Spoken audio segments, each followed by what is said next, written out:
Hi folks, today we're going to have a look at lanterns. 4 of them actually, they're there just in front of us. And by lanterns, I don't mean directional work lights like that. So let's get that one out of the way and bring these forward a touch. And what I've picked here to show you is, starting from the left, the O-Bulb, the Nitecore LA30, the O-Lantern, and then the Sofirn LT1. And as you probably expect, as the kind of size increases, so does the battery life and performance. Now we're a little bit limited in the UK as to what you can get lantern wise. These are probably 4 of the best, and in particular the 2 Olights have become available relatively recently. The Sofirn LT1 has been available for quite some time, but not readily available in the UK. So the only choice that we did have, really, and I've had this one here for some time, is the Nitecore LA30. So let's work through them in size order, and I'll pick out the bullet points. I'm not going to go into them in too great a detail. I'll pick out the main points and tell you roughly what I think of them if you're needing one for in the camping or emergency use in the house. So let's start with the Olight. Comes, as with most Olights, with the tail clip charging. As you can see, it's tiny, isn't it? And we've got a 1-click on, and we hold and cycle through its modes, which is red, blinky red, low and high. And 1-click back off again. Let me shift that charger out of the way. It comes with a little magnetic thing here that you can stick that to the wall or wherever you want it as a mounting point for this. They're very handy, to have them knocking around the house in various locations, particularly in a power cut. And let's have a look at its performance. High mode 55 lumens for 3 hours. Low mode 3.5 lumens for 56 hours. So as you can see there, it's probably limited a little bit by its size, but that's the brightest little lantern I've seen for around that size. I'll show you after when I turn the lights off all of these here. Let's move on to the Nitecore. There's quite a few within this range. This is the one that I happen to pick. It does look a little bit cheap and nasty to me, doesn't it, at first glance, but I can assure you that it isn't. We've got a 1-click for our battery check. A long click turns us on and we can cycle through our modes. Try it again, get it right. Low, medium and high. Now, one of the features of this light that I really like, we've got the inbuilt USB charging with an inbuilt Li-ion battery, but what we have the option to do is in here, if I can, in fact I'll pause it while I do that. There we go. We have the option to put a couple of AA's in there, and while the AA's are fitted, the light will run from those AA's. If the AA's run out, it won't automatically move over to its Li-ion battery. You get the option to quickly bob another couple of batteries in there, and only perhaps in emergency, if that's the way you wanted to use it, would you use the Li-ion. And I think that's a really, really, really nice touch. So despite its appearances being looking a little bit, let me pause while I do that again. There we go. Yeah, so despite its appearances, this is certainly one of your better ones on the market. And I haven't gone over all of the features. If that's a light that kind of appeals to you, particularly with that dual power, suggest pop over to Nitecore's webpage and have a quick look. Now, in terms of its performance, 250 lumens for 4 hours on the inbuilt battery and 3 hours with the AA there. So if you were taking that camping and say you only had those 2 AA's, you're going to get the 4+3. On the medium setting of 55 lumens, you're going to get 9 hours 15 and then 7 hours, so nearly 17 hours on the 55 lumens. Now bear in mind, of course, on the Olight, on that maximum power there, we had 55 lumens for 3 hours.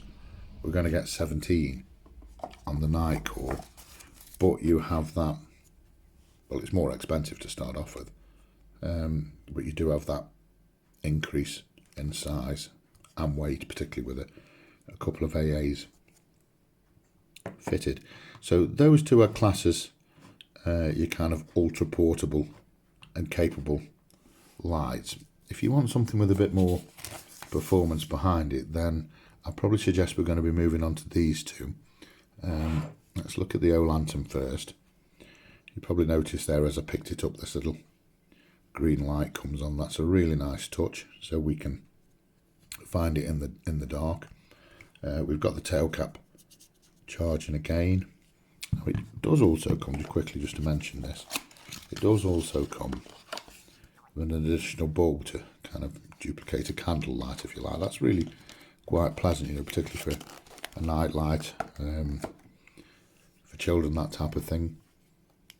So one click and hold and we cycle through our modes. In terms of its performance, we're now going to take another jump.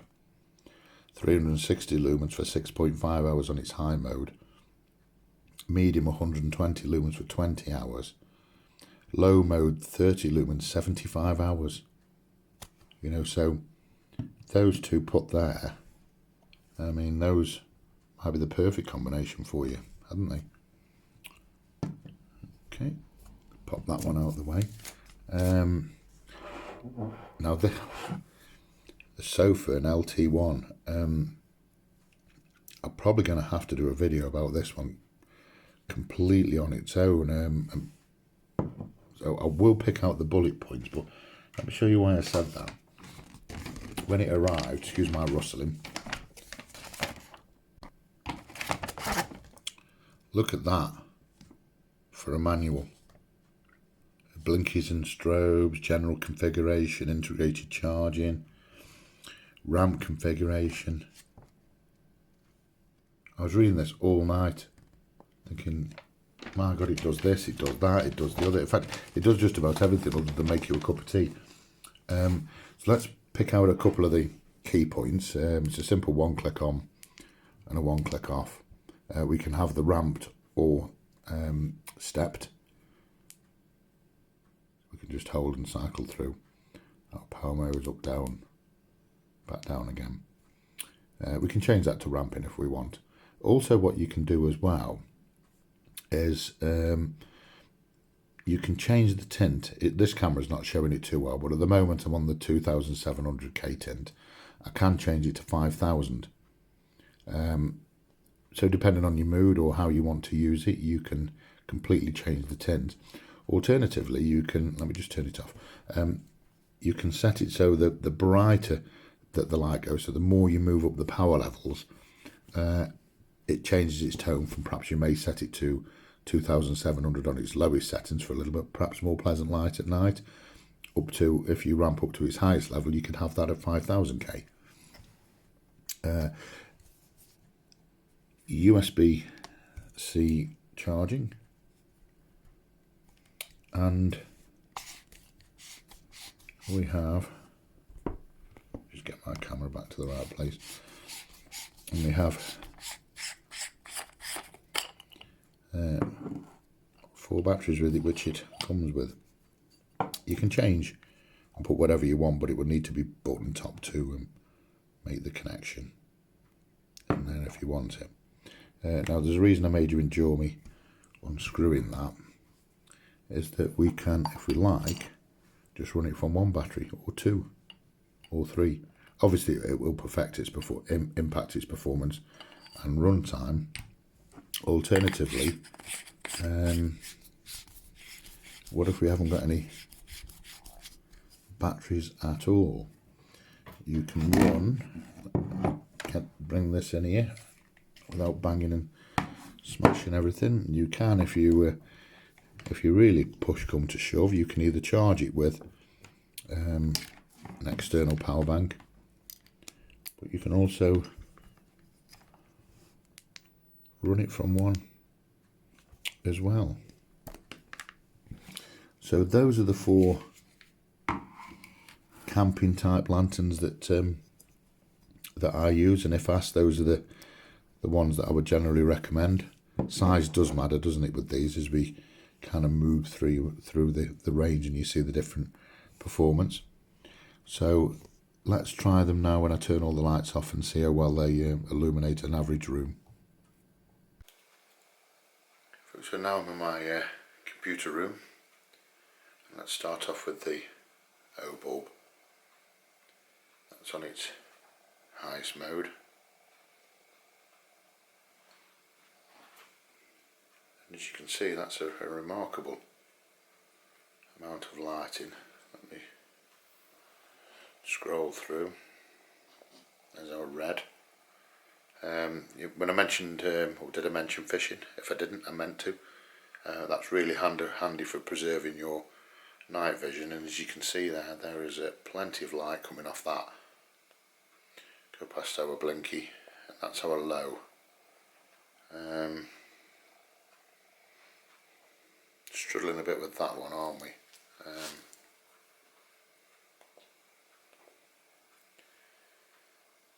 For the tent, bit of a night light for the kids, not too bad.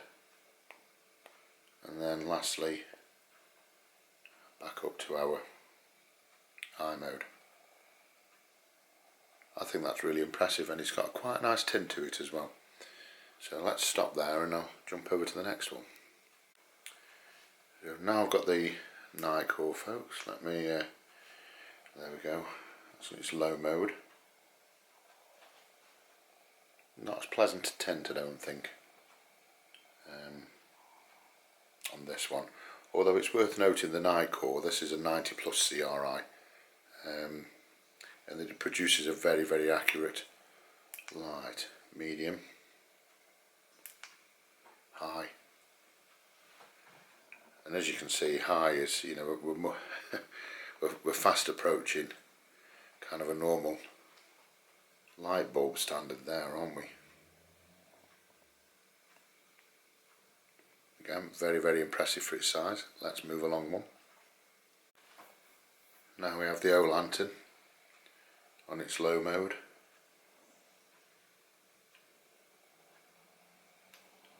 Medium.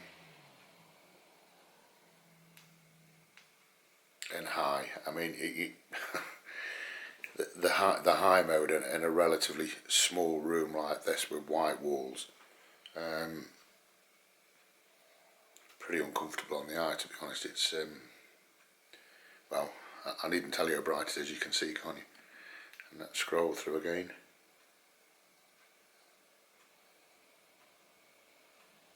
Okay, let's move along to our next one.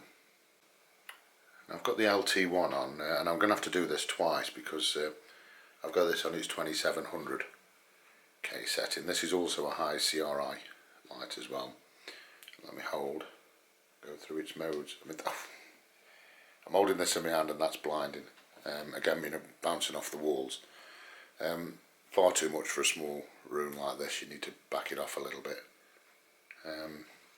We're going to get 5 hours runtime on its maximum. You know, that's back up to its maximum. You can see that picture there in particular. You know how much light this thing is putting out, and then back down again. Let's go down again. That's second from the bottom. That's quite a pleasant amount of light, isn't it, for in a small area like this? If you were looking to light up a rather large interior area, this is certainly going to do it for you. So let me change over now to the tint.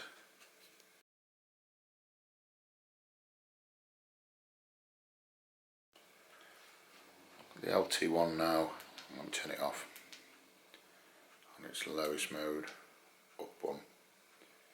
Probably have to put these two videos alongside each other to see the difference. Oh my god, look at that. This is on its 5000 setting, on the 5000K, which as you can imagine is producing a much more white light. It's not disturbing my dog though, at least. I was talking about lighting up an interior area on the on its 2700 setting. Check that out.